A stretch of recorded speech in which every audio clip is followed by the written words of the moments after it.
Welcome to the Investlete podcast.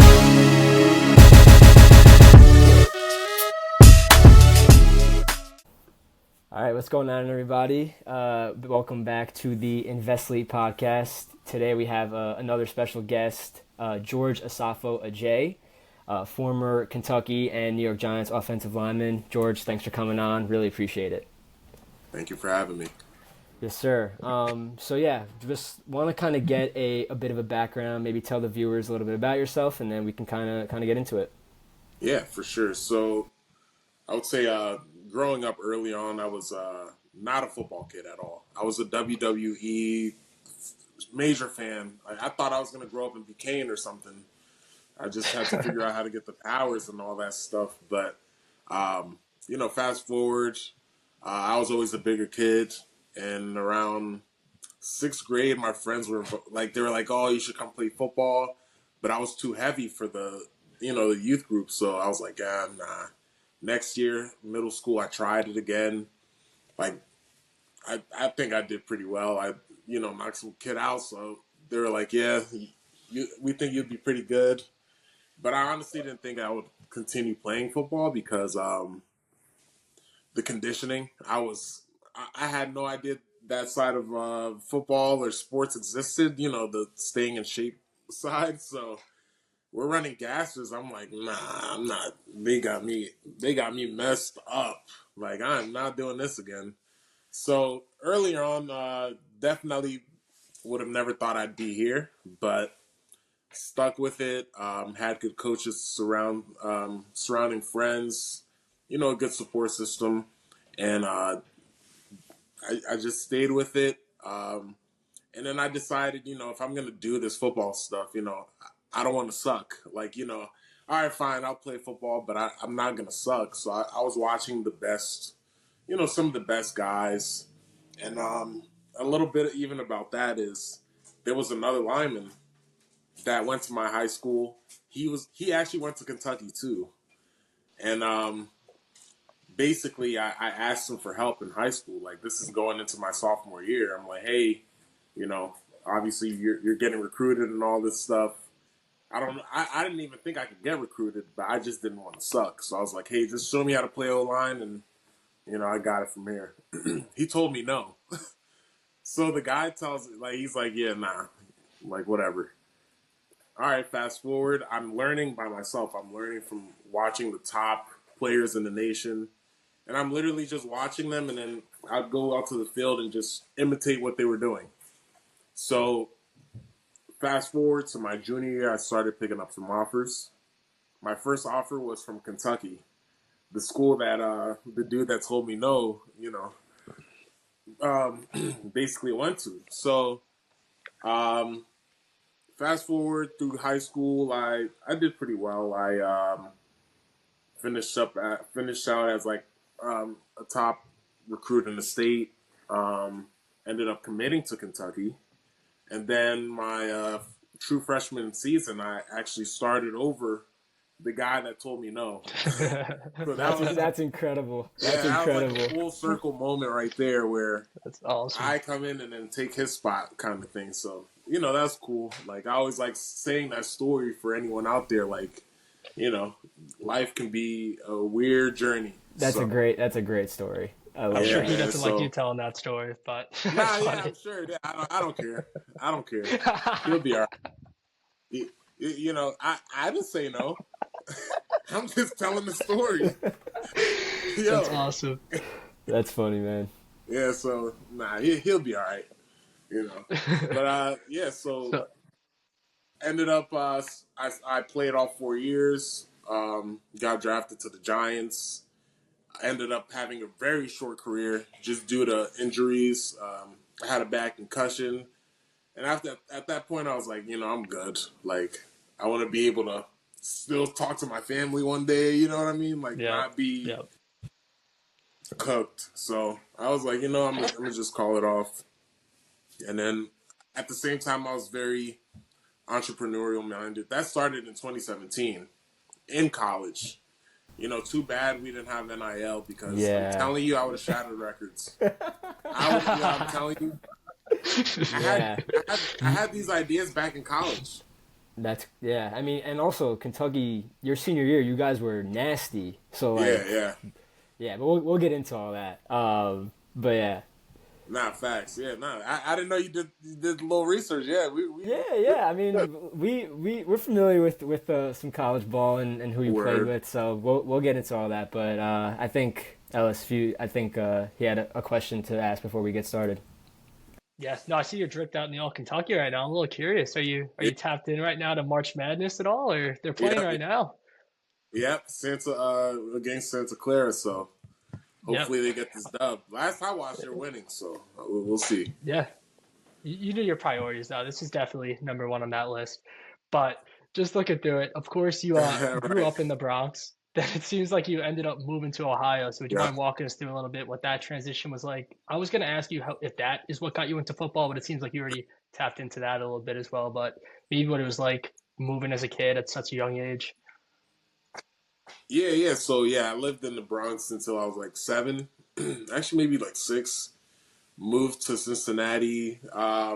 Really, the big part of that, it was random. It was all God's plan, in my opinion, because I randomly told my mom when I was like 3 or 4 years old. I was like, "Yeah, if I stay here in the Bronx, I'm gonna get in trouble. I'm gonna do this. I'm gonna do this." Mind you, I don't even know what being in trouble means or any of this stuff at that age.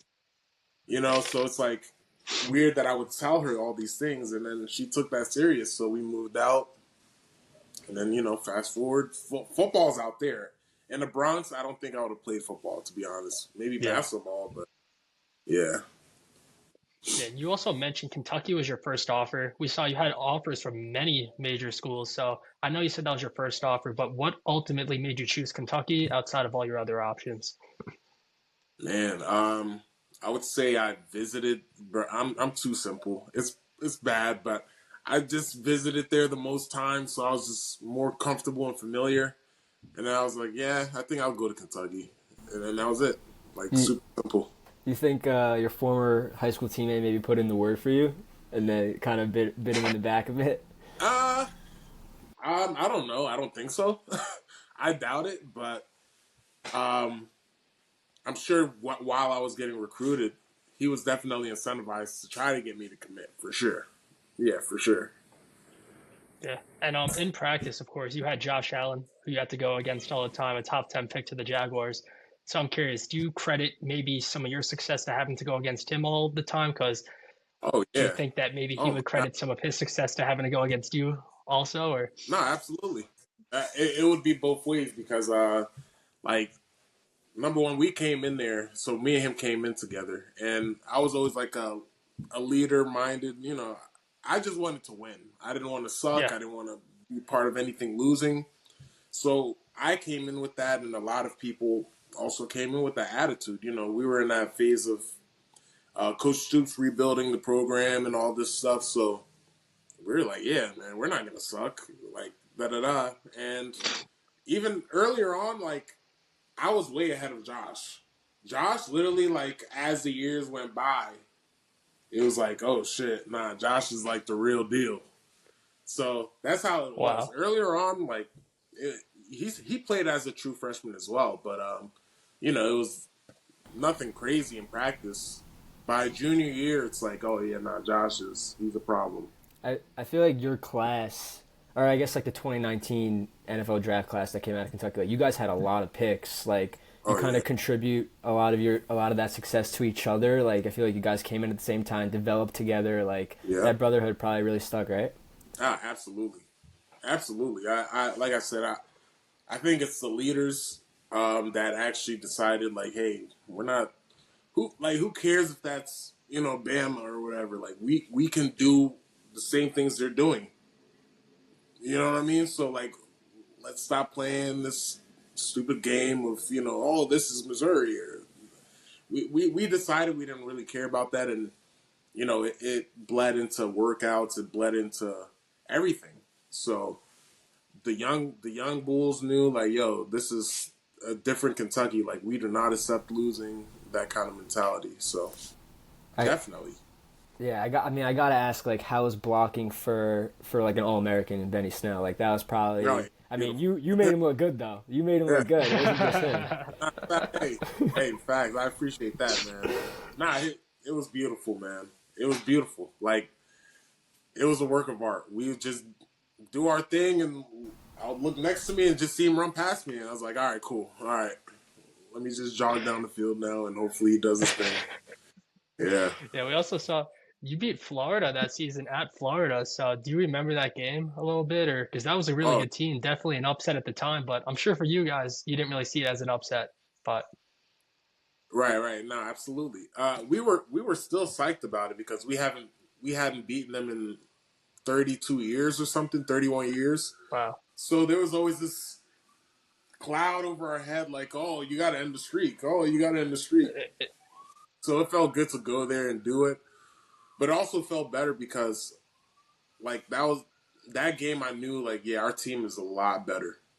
Even yeah, like going out there, we were like manhandling the D line, the linebackers. So I was like, man, like we can actually. That game gave us the confidence for the rest of the season because we were like, oh no, we can actually make it to the SEC championship probably if we don't f around. yeah, no, definitely. Sometimes it just takes that one game to pretty much bring momentum to the whole team. And we'll go a little Right. bit past college because we also want to tap into what you're doing on the business side too. So we'll skip forward a little bit to the NFL now. You were seventh round, Right. 232nd pick. Take us through a little bit on draft night. Who was with you? The initial reaction when you heard the Giants call your name, everything like that. Oh yeah. So I was around my whole family. Um, I was actually back at home in Westchester, and I was honestly like, by the time I got picked, I was kind of pissed because I was like no no BS. In my mind, I was like, yo, I should have went first 2 days. Like, what's going on? Yeah, Like, da da da. So that's where my mind is. I'm like, okay, I'm gonna prove everyone wrong because I played in the SEC. I've played against all the top DNs. I did my thing. So I was like, okay, whatever. But when I finally got called, I was like, I knew there wasn't a mistake. Like, what's going on? And I was happy. I was psyched. It was perfect. It was definitely God's plan. Came back to New York, where I started, life at. yeah, So that was interesting. But yeah, man, it was a blessing. I was happy. I was excited. I was kind of, I was in that time. You're up in limbo because you don't know if you're actually about to go to the league or what this journey is about to be. If you're about to be on a nationwide tour of being a free agent, so it was a roller coaster of emotions. But that night was beautiful. Yeah, I mean, like you had a good college career. Like not even just because you're on here. Just like looking at the stats. Like you obviously played in the SEC, played against the top players, like captain of your squad. Like obviously, why do you think that you maybe fell a bit there? I'm just curious if you have like a personal Oh, opinion in on the that. draft Yeah. process, to be honest, I like I say this now because it's just past that time, but at that time I was actually really getting tired of a lot of. I was just worn down from the sports and all that stuff, so I was like, I remember even in that time, I used to tell my coach like, I don't want to like. I think business might be, what I'm supposed to be doing, not football.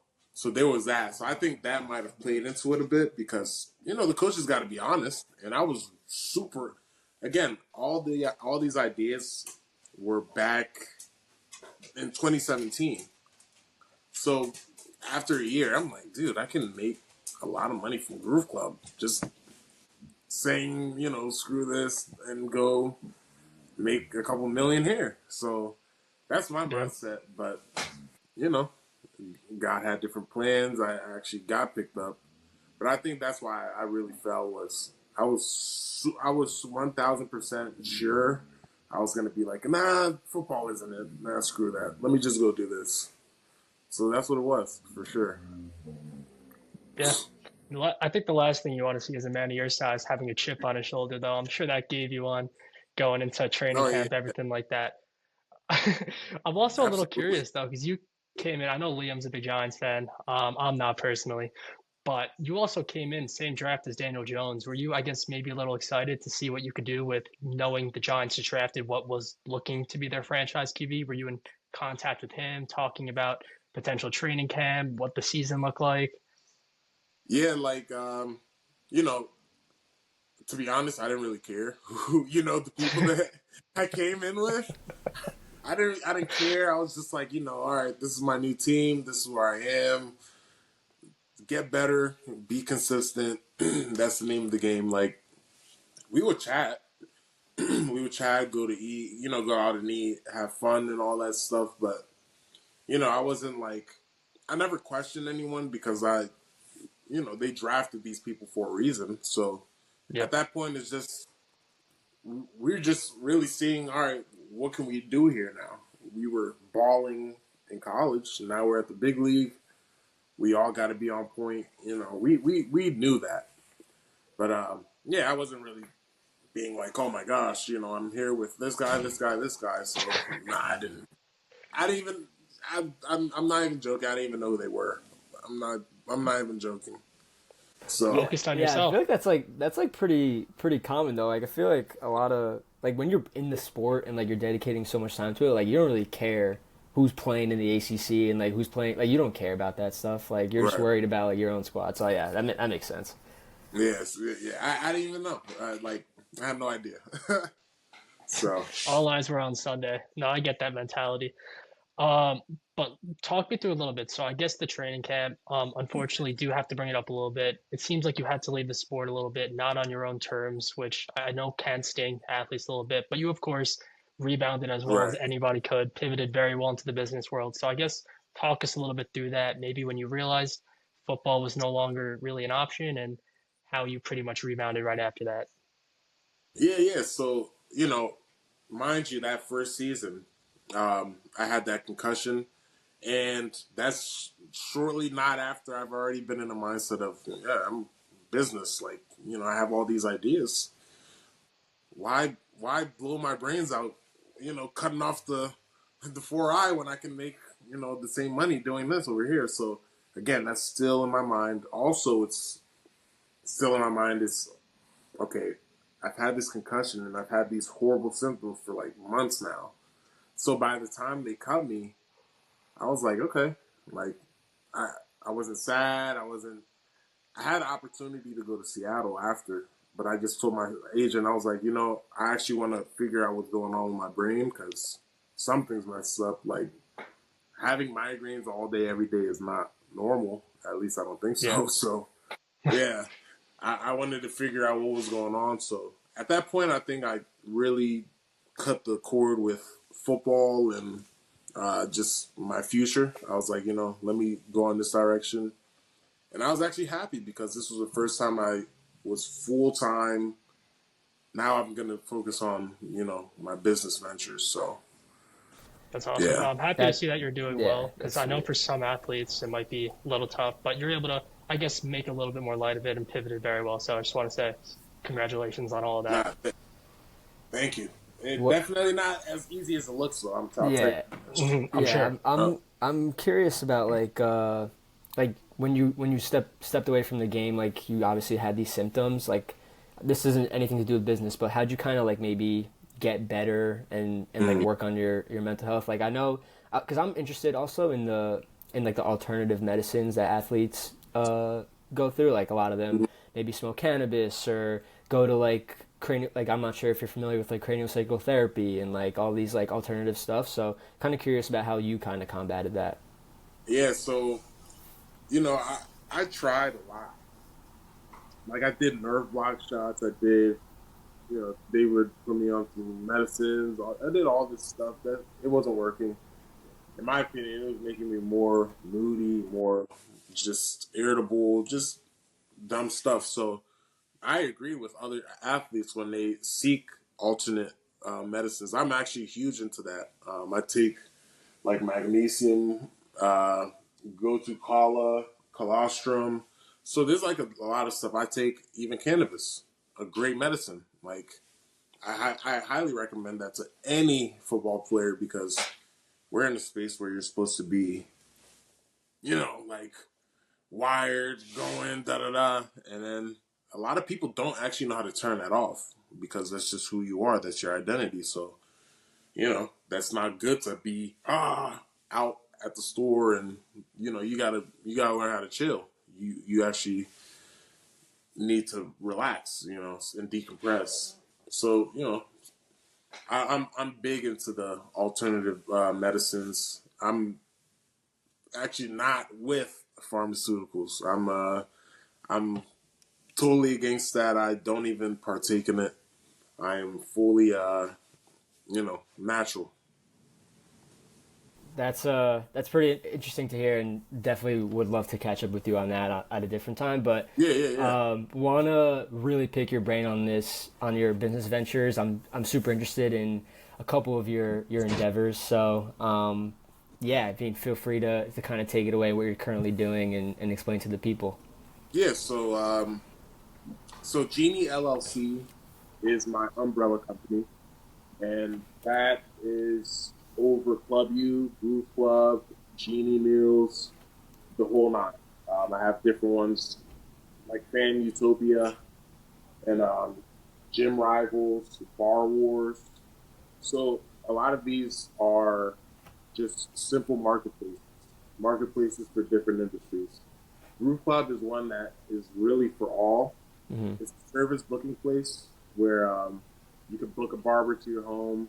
You can book, anything that you would normally go out and go get your service done. They come to you, and we're seeing that uptick in almost everything. You used to go to car wash. Now a mobile detailer can come to you now. So in almost every industry, they're now more mobile, which is great because convenience is the name of the game. Uber helped people like me be able to come out and do this easily because what I'm now allowing is people to now deliver their services. So for businesses, we've created a basically a new way of business management. Why? Because people were limited to their storefronts before. They could have 8 barber seats and take 8 clients at a time. Now with Groov Club, you can hire, whether it's 1099 or your actual employees, you can hire hundreds to thousands of people nationwide if you wanted, and these people are solely delivering premium services. So, that's the kind of marketplace we've created. And within Groove Club, we also have something called the Groove Club Junction. So a service provider that wants to be under a business can now look for those businesses that are looking for people like them. They can join, and it's helpful for the business too. Because okay, fine, I'm on Groove Club, and I do want to do this.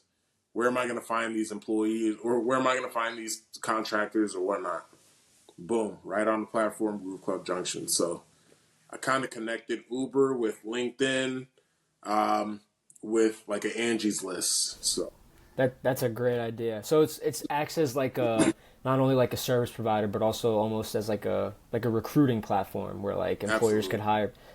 That's yeah, that's great. And I read that you kind of started this during COVID. yeah, Is that true? yep. So how did you kind of come up with that idea like during the lockdown and all that Oh stuff? yeah, the lockdown made me think about it. We couldn't go to the barbershop because they're telling you, you have to be in bed by 8 o'clock. You know what I mean? Like, so I was like, yo, I know there's a lot of people that are pissed. There's a lot of people that aren't scared and will go out and get their services or whatnot, or don't mind somebody coming and delivering services. So that's where the idea started, and I was like, yeah, this we need this right now. So that's where it started, and unfortunately, I had at that time paid some developers a ton of money to get it done. But by the time it was done, the app looked like a 2005 app. Like it was trash, and so that was that was bad. Yeah. Did you raise, I mean, did you like raise money from investors to do that, or that was just like all Nah, bootstrapped by you?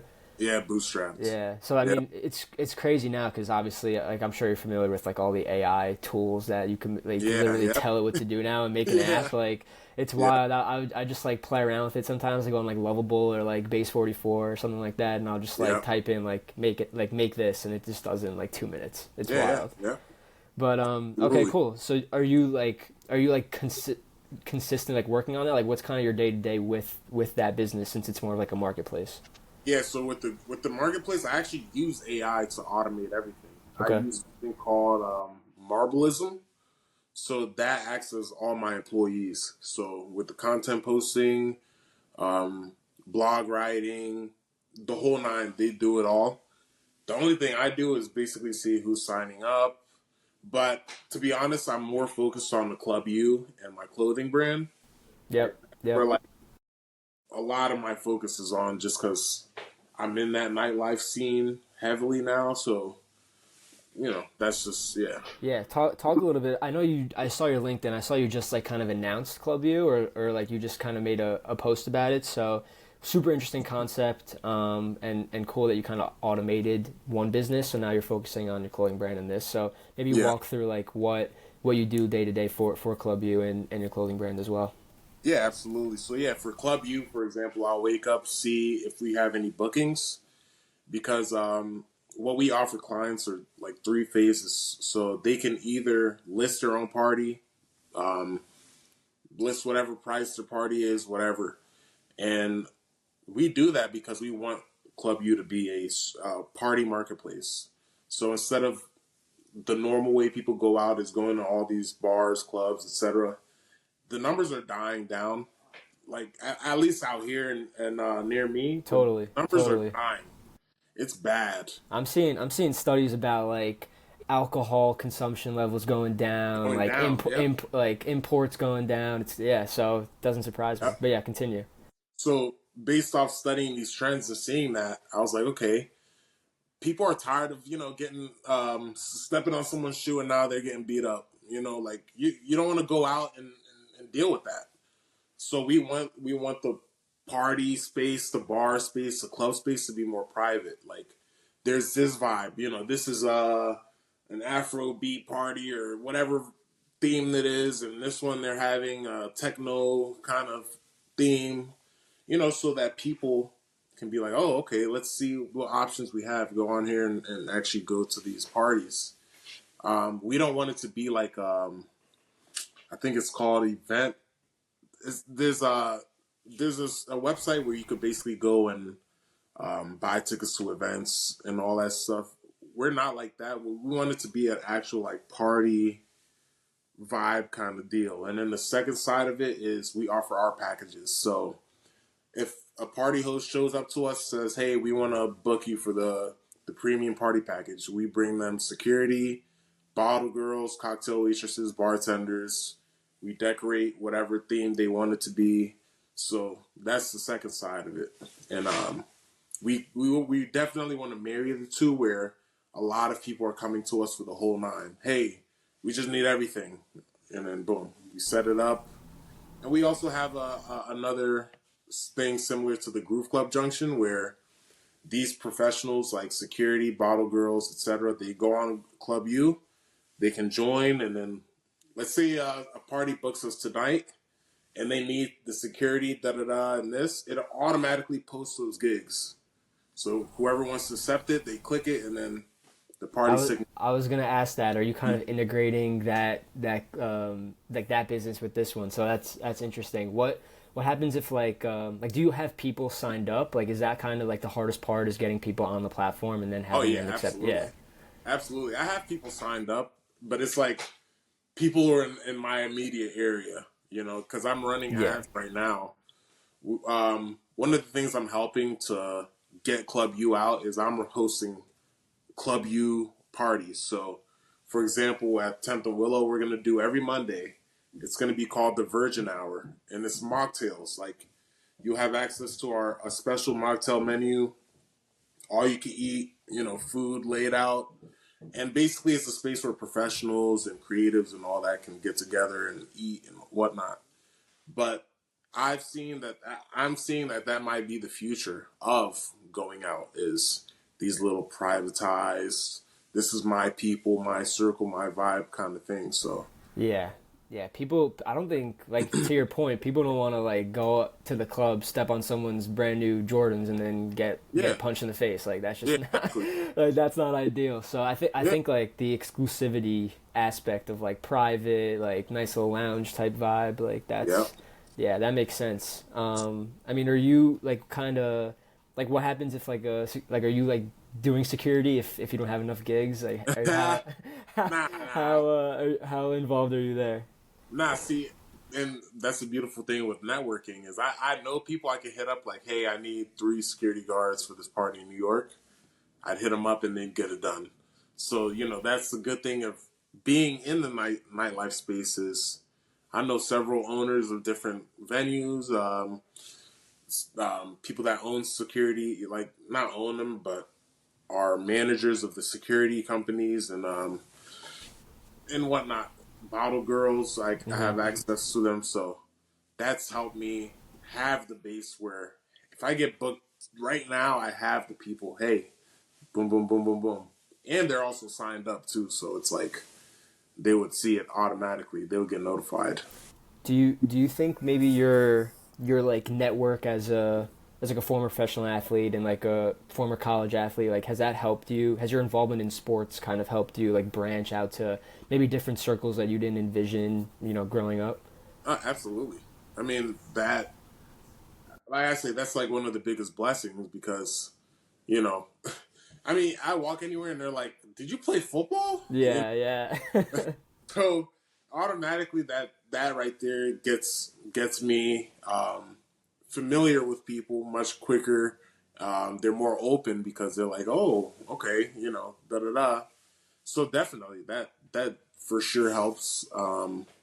It kind of takes off that um, the ignorance barrier. Like I don't, usually in a normal setting, they wouldn't know who the hell I am or where I came from or what I did, but just off of knowing, oh, he played, whether it's college football or professional football, it knocks off some kind of barrier to where, Yeah, you I know, think people just like get more comfortable. Yeah, yeah, yeah, with you. absolutely, Just because they could like relate, or I guess not relate because they didn't play in the NFL or college, but like they watched you play or like they right, like the sport. So, I mean, And you're like a Google like search away essentially. So, yeah. which is always good. You can find out who you are just so quick, which I feel like is definitely cool. right, right.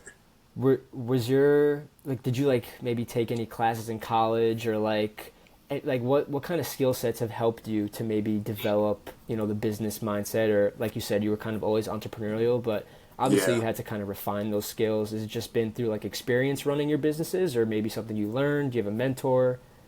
I would say definitely experience. Experience has helped me get to where I am for sure because I didn't take any classes that were like, giving me this knowledge and mindset. It was I think it started with a want to do something, and then because I wanted to, and I've had a background of working on something and building the discipline and taking the time to actually correct certain things and learn. I was able to uh, get better and better and better. So, yeah, I mean that I would say that's like the baseline of where I got what I have is experience and a little bit from the football side. Got it. Yeah, Yeah. I mean that makes sense. And yeah, I think like experience, like people who want to start their own business, like you can't really time it. You gotta just kind No, of you gotta just, go. yeah. I mean that's what Yeah. we did. We kind of just like Yeah. didn't plan. It was like, hey, let's do it, and then we were Yeah. just jumping in. But I think that's the I was best way to learn as well. Absolutely. What were you gonna say, else?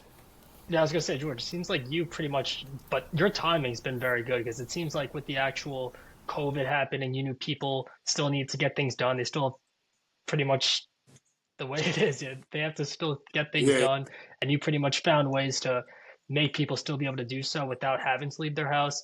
Nightlife, I guess you saw an opening in terms of people not really leaving the house as much, not drinking as much alcohol. So make it a way that they actually want to. make it so easy for them to the point where all they have to do is pretty much hop in an Uber and get to the venue and they're going to have exactly what they want. So it seems Yep, like, do you, I guess, look for, I guess, openings and try to see how you can make an impact on it or try to join something in absolutely. that space? Yeah, absolutely. I mean that I think that's how I come up with all these ideas. Is it's like water flowing. Like the water's gonna fall and hit the ground anyways. I've just got my bucket to catch a little bit of this money flow. So that's how I view all that. That's how I view the business. Like I'll see little openings. I'll see little spots where hey, maybe we need something like this. What are we doing? Yep. Then I'll create the idea. So like Bar Wars came from Club U. That's why it's called Bar Wow. Wars by Club U. That was one thing I know that because of this right here, competition and the normal competitiveness is gone. Yeah. And unless you're at work or on a team, literally it's gone. So I want to bring that back because people need it and people are looking for community. This right here, this actually helps me honestly because the more this is here, the more people are more confined, more they're just to themselves, and after a while they learn that they yearn for community. Everyone yearns for Yep. community. So Yep. I want to build these platforms where, hey, I'll help you find your community. That's Gym Rivals, Bar Wars. I mean, Bar Wars is literally me turning every bar in America into like a football team. All right, hey, your regulars are like, whoever wants to join your team, they can join. It'll be $20 a person. And every week there's games, beer pong, you guys have an away game at this bar. We want it to be like that. Same thing with Gym Rivals. So That'd be like a cool like if it's like a SEC game day, you have like Florida like a Florida bar and like a Kentucky yeah, bar. Like yeah, like that's a what I really mean? good That's what idea. I'm Yeah, saying. Like it's like we need, they're in the game too. yep, Yeah, that's we need sweet. stuff like that in every city. That would be dope. Like, people like going to the bar. They have their favorite bar. Imagine being a part of your own bar team, and there's a regional, tournament, national, local, whatnot. So Yeah, I feel like a lot of your ideas in business, I guess, comes from like personal experiences, right? So you have like yeah, Yeah. you have like the COVID where like you wanted a haircut, but how am I going to get a haircut? Or like you were on the football team, like you want to bring that team towards the real world. What was yeah, kind of the idea behind the clothing brand? I'm curious. Yep. Like people say that the clothing brand is like the hardest business to run because there's so much absolutely, competition. There's so many ideas. Like chances are, if you have an idea, it's probably been thought of already. So I'm yeah, kind of curious on like what your thought process was there. man, dude. I'll be real. Like the clothing company was like just like nothing I'm passionate about at all. Like, yet the clothing makes me the most money out of everything I'm doing. Wow. Okay. I'm not passionate about it at all. Like I've always been a creative person. I always used to like drawing. I really just designed stuff that I would see myself wearing, or if I had a chick, I would like her wearing that. Right. That's Right. Right. literally all it is. And bro, I got like just super lucky. Not even lucky, blessed, bro. Like my first 2 months after I started it, I didn't even know, but Melania Trump, I guess her people ordered something. So Wow. Wow. a week later, I'm seeing like I'm getting overnight. I'm hearing my phone, bring, bring, bring. I thought I had a hack. The Shopify notification every time you Yeah, get I a thought I got text. hacked. I'm like, oh I got shit! Like, hacked. so I look at my phone at like 3 in the morning. Just sales, followers, mad followers. I'm like, what the heck? Like, I'm like, what the heck? Like, what the, like, what's going on? So I go online and I saw that it was like this Melania Trump Forever page, and some That's other Melania Trump pages were posting her outfits, and then part of her outfit was one of my pieces. Wow. that's I'm like, crazy. wow, That's a and then that's crazy it. story. But at the same time though, like when that happens, I've heard from like a couple like maybe clothing brand owners that like you don't have the inventory to meet the Oh yeah, yeah. demand. And then like when you can't send something, like the customer gets upset, you have to refund Get them, the all that. refunded and all So that. so how did you like were you prepared for that? Like I'm Oh kind of yeah, like okay. absolutely, absolutely. So Like I already have the warehouse and everything like already. Basically, I don't handle anything. Even I don't. I never handle anything. Once we get an order, call them up. Hey, this is what we need. Boom, done. so the does the manufacturer send directly to the Yeah, customer? Okay. Okay. So yeah. you're We just kind pay of them okay. for that. Yeah, Got it. Got it. So you just like make up the designs and they'll handle the rest with like yep. shipping and all that stuff. Cool. That's awesome. That's such a cool story though. That you were. I mean, you probably thought like my life just changed forever. Oh Like yeah, absolutely, absolutely. I was like, yeah. what? But also, here's a one thing I was not prepared for is the follow up after that. See, I should have just been Mm. blowing that up. Like, I should have been posting that on my stories a lot. Like, I didn't do any of that. I was just like, oh, that's cool. All right, let's see who else we can get to, buy the clothes. But I should have actually executed on that a lot more because I could have way more sales than I have now. What do you kind of maybe regret about like not like pursuing on that opportunity? Like I said, definitely not even like I should have been posting it. Like again, putting it on the stories. Hell, maybe even hit up the Hoboken girl or something. You know what I mean? Like, hey, Yeah, I yeah, live out here and this happened. Talk about it. You know what I yeah. mean? Like blow it up or something. That's. I wonder how she maybe like found out about it because you said like you started it recently Yeah, it and was then literally two yeah months, bro. 2 months yeah. I I wonder have how she. no idea. But I That will say that I don't know. I couldn't even tell you, bro, what that was. maybe you should ask her. Hit up someone from her team I and, wish. and ask her. I wish, bro. I posted. I did post her wearing it, and I tagged her, fucking Donald Trump POTUS or That's whatever. so They, funny.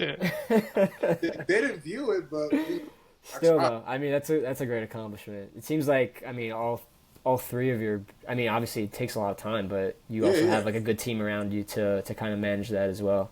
I'm the team. Me and AI. You and the You AI and agents AI. Yeah, are a good squad.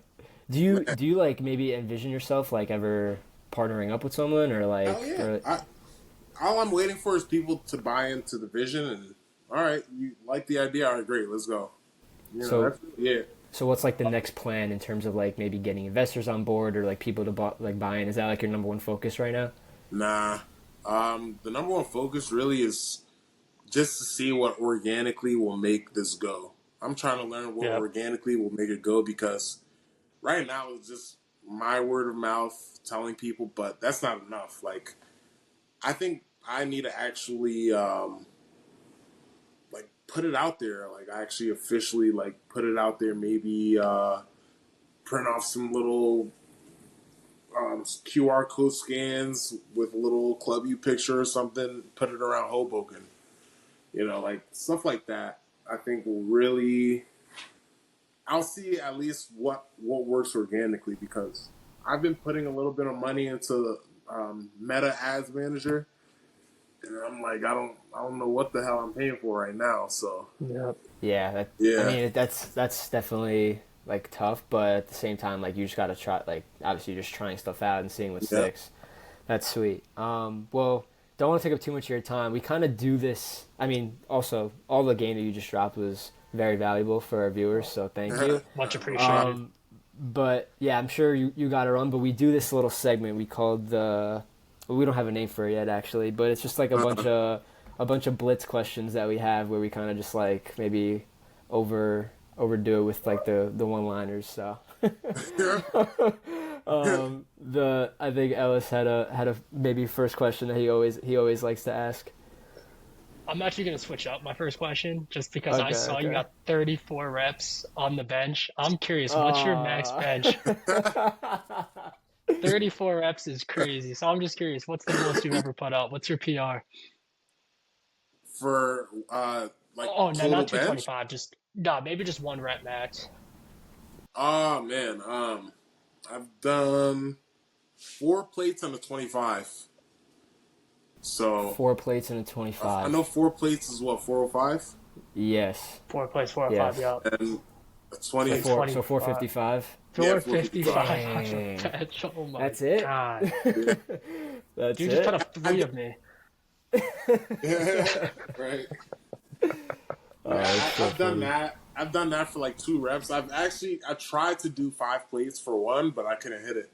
I was like halfway up. Wow. I mean, at that point, you're like, people know you're strong, man. Yeah. A little bit of ego Like, at that point. So funny. But also, I know you said you were a big WWE fan, so like I usually like to ask, like outside of football or whatever sport was your main sport, what other sports did you play growing up? Because you often hear from like other athletes that playing other sports almost made them better at their main sport, whether it's through competitiveness, better like hand-eye, something, reading the game better just from seeing it from like another lens. So I'm just curious, like what other sports did you play growing up? And Well, my coach made me wrestle for 1 year, so I did that, and he made me do track.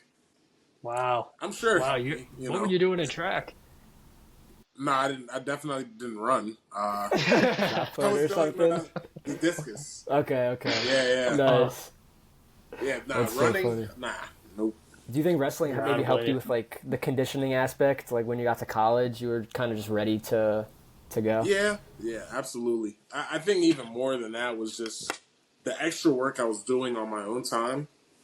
I think really helped because a lot of all this is mental. It's all mental. Like, you know, it's funny how like you're tired when you're running sprints 1 through 9, and then as soon as you find out this is the last one, like you get this like idiotic Second energy wind. where okay, and then so it's all mental. Like it's I do want to. what's up? You've been great vibes throughout this whole thing. I do want to give you a little bit of bad news. I'm seeing Santa Clara is now up 4 with 7 minutes left in that Kentucky game. Damn. But Oh. That was gonna be my question is who you got winning March Madness. I think it's pretty obvious though. Yeah, I hope I still have Kentucky winning. Were you friends with anyone on the team back then? Like when they had all those guys in Cal? Like basketball? Yeah. I wouldn't say they were my friends, but like we were cool. Like they would help me get into the games like Cat, Carl Anthony Towns. Yeah. Willie Cauley-Stein would help me, sometimes get into some clubs. Like, they were cool though. Like we were real cool with them. The Harrison twins, Tyler Eulis, Devin Booker was there. Who else?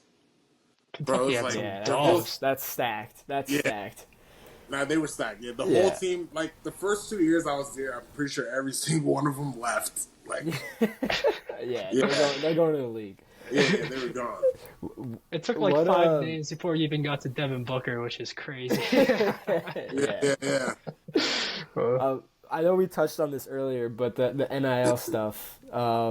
What's kind of your thinking behind it? Like, I'm curious from like a former college athlete's perspective. Like, obviously it's clear why they made it, but you think it's a little out of proportion now. Like, you got these 18-year-olds making $5 million on the books. You don't even know what they're making off the books. So what are your thoughts on that? I'm curious.